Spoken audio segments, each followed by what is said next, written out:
Assalamualaikum warahmatullahi wabarakatuh. Alhamdulillahirabbil alamin wa bihi nasta'in ala umurid dunya waddin. Assalatu wassalamu ala asrofil anbiya'i wal mursalin wa ala alihi wa sahbihi ajmain.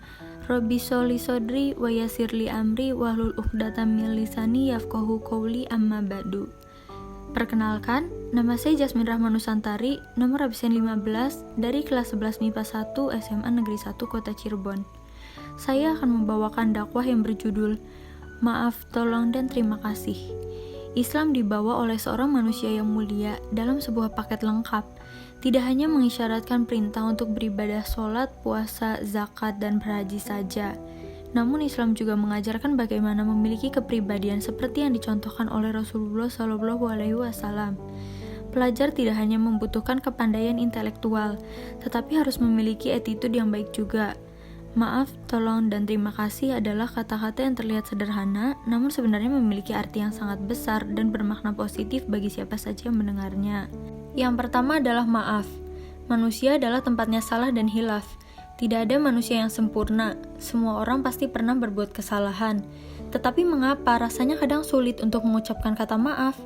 Karena mengucapkan maaf membutuhkan keikhlasan dan ketulusan bagi yang mengucapkannya. Banyak juga yang tidak mau mengucapkan maaf karena beranggapan bahwa mengucapkan maaf akan menurunkan harga diri. Padahal tidak seperti itu. Meminta maaf justru akan membuat kita semakin mulia, bukan hanya di sisi manusia, namun juga di sisi Allah Subhanahu wa Ta'ala. Di sisi Allah Subhanahu wa Ta'ala, orang yang meminta maaf tulus kepada orang lain akan dilihat olehnya sebagai orang yang rendah hati dan tidak sombong. Kesombongan dapat menghalangi seseorang untuk masuk ke dalam surga, meskipun bentuk kesombongan itu teramat kecil. Rasulullah SAW bersabda, "Tidak masuk surga orang yang di dalam hati ada kesombongan meskipun hanya sebesar biji sawi." Hadis riwayat Muslim. Meminta maaf dapat menghilangkan rasa sombong yang ada di dalam hati karena membuat kita bisa menerima keadaan diri sebagai makhluk yang tidak mungkin luput dari kesalahan. Mengucapkan maaf tidak berarti kita mengakui kekalahan, melainkan membawa kemenangan karena mampu menguasai emosi kesombongan yang ada di dalam hati kita. Yang kedua adalah tolong. Manusia itu diciptakan sebagai makhluk sosial. Kita tidak akan bisa hidup tanpa bantuan orang lain. Bahkan, sampai meninggal dunia pun kita masih membutuhkan bantuan untuk mengurus jenazah kita. Tetapi mengapa rasanya kadang sulit untuk mengucapkan kata tolong? Sebagian orang merasa tidak perlu meminta tolong karena menganggap orang yang kita perintahkan itu memang sedang mengerjakan kewajibannya. Padahal hidup ini kan seperti roda. Kadang kita di atas, terkadang di bawah. Kadang kita meminta pertolongan orang lain, terkadang orang lain akan meminta pertolongan kepada kita.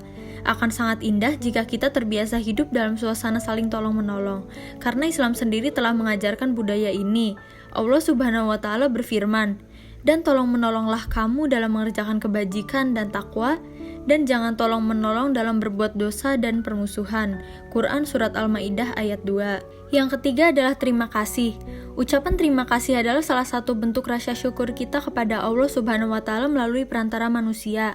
Syukur sendiri merupakan hal yang diperintahkan oleh Allah Subhanahu wa Ta'ala dalam firman-Nya, "Dan ingatlah tatkala Tuhanmu memaklumkan, sesungguhnya jika kamu bersyukur, pasti kami akan menambah nikmat padamu, dan jika kamu mengingkari nikmatku, maka sesungguhnya azabku sangat pedih."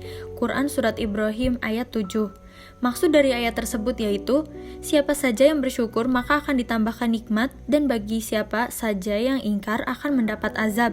Namun sayangnya, kita sering sekali lupa untuk mengucapkannya. Bagi sebagian yang lain, kata terima kasih sangat sulit untuk diucapkan, karena memang ucapan terima kasih membutuhkan ketulusan dari yang mengucapkannya.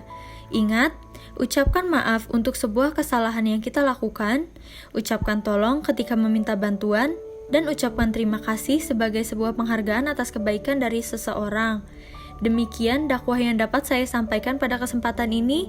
Semoga dapat bermanfaat bagi kita semua dan dapat kita aplikasikan dalam kehidupan sehari-hari. Terima kasih atas perhatiannya. Mohon maaf jika ada salah kata. Saya hanya manusia biasa yang tidak luput dari salah dan lupa. Akhirul kalam, subhanakallahumma wa bihamdika asyhadu an la ilaha illa anta astaghfiruka wa atubu ilaik. Wabillahi taufik wal hidayah. Wassalamualaikum warahmatullahi wabarakatuh.